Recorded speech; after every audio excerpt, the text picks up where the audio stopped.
Hello, Bricks here. Today we're going to be taking a look at 75267 Mandalorian Battle Pack. This set releases January 1st, 2020 for $15 inside the United States, where it comes with 4 minifigures.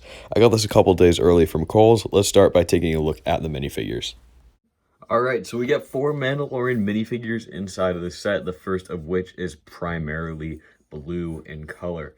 And as you can see, he comes with an olive green cape, which I believe this is the first time we're getting this cut of cape in that color. And he does have just a little bit of back printing as well as front printing, and he has little armor pads on his knees. No arm printing or anything, which is kind of expected because this is just a battle pack. And all 4 of these Mandalorians do come with stud shooters, which if you don't know how they work, you just tap on the top part right here and just shoots off a stud just like so. Also, they all have new helmets, which are all the same mold, but they all have the same, they all have different prints on them, and they all have the same black head underneath. And this guy might just be my favorite. I love the purple splotch on the light blue helmet. It's just kind of a unique color that I wasn't really expecting to see out of this battle pack. Next up, we have the orange and brown Mandalorian, who I personally think looks the coolest. This one is, again, a male, and you can tell that way because of the shape of his visor.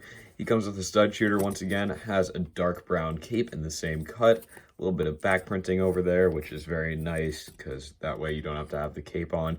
He does have some front detailing, no leg printing though, which is okay. And I really like this orange helmet on him. And again, he just has a black head underneath. Third is this blue and gray Mandalorian, who I really like her. You can tell it's a female because of the way her visor kind of curves. She also has an antenna along with the 4th Mandalorian, which we're yet to show inside the set, and you do get a couple extras of those as well. She has a stud shooter once again. She has this sand blue coloring, a little bit of tan on there too, some gray and a little bit of a silver shine to it. She uses a black cape in that same cut, a little bit of back printing, again, just a black head underneath, and she uses the same helmet mold but a different and exclusive print. Finally, we have this green and blue Mandalorian. As you can see, she also uses the antenna piece. Again, this is a female Mandalorian. She has a stud shooter once again. She has the same cut of cape in dark brown, a little bit of back printing there, front printing and leg printing where she kind of has this cloth going down there. And then if you take her helmet off, whoa, surprise, surprise, black head underneath. So that is it for the minifigures. Now let's take a look at the 2 builds inside of this set. So the first build is kind of just this bit of terrain and rock area. It could be on Mandalore, could be on another planet seen from the show. It's pretty generic, honestly, and there's nothing too crazy going on here.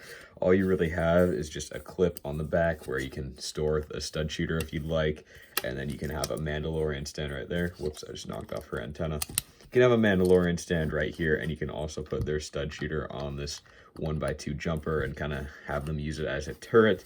You can stand a couple other Mandalorians here. I could get about 3 to fit on this, but overall, there's nothing really too special about this build, even though it is nice to get inside of the set, and it is fairly well detailed.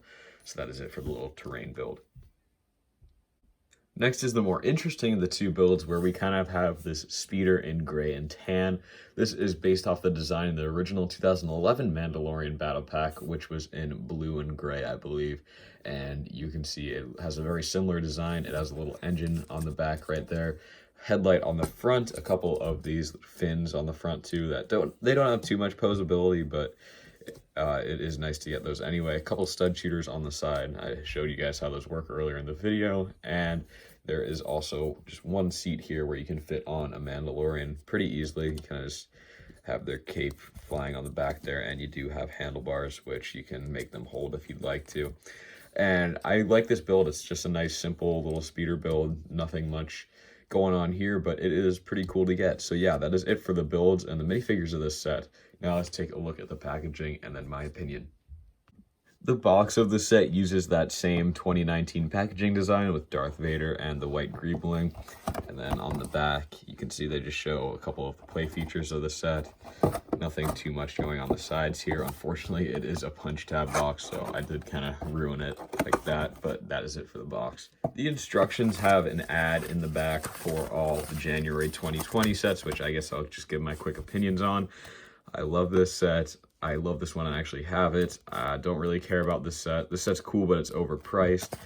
I have too many X-Wings, so I don't really care about that. I already have Luke's land speeder. This set is fine, I guess. I don't really care about Obi-Wan's hut, and these two are good for the minifigures, but I already own both those figures.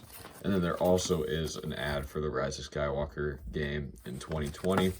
That's it for the instructions.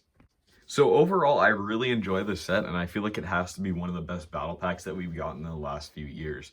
My only complaint with it really is that you can't really build armies with it because the 4 Mandalorians are very unique in their own right. I guess you could buy a couple of these and try to mix and match the Mandalorians to make your own creation.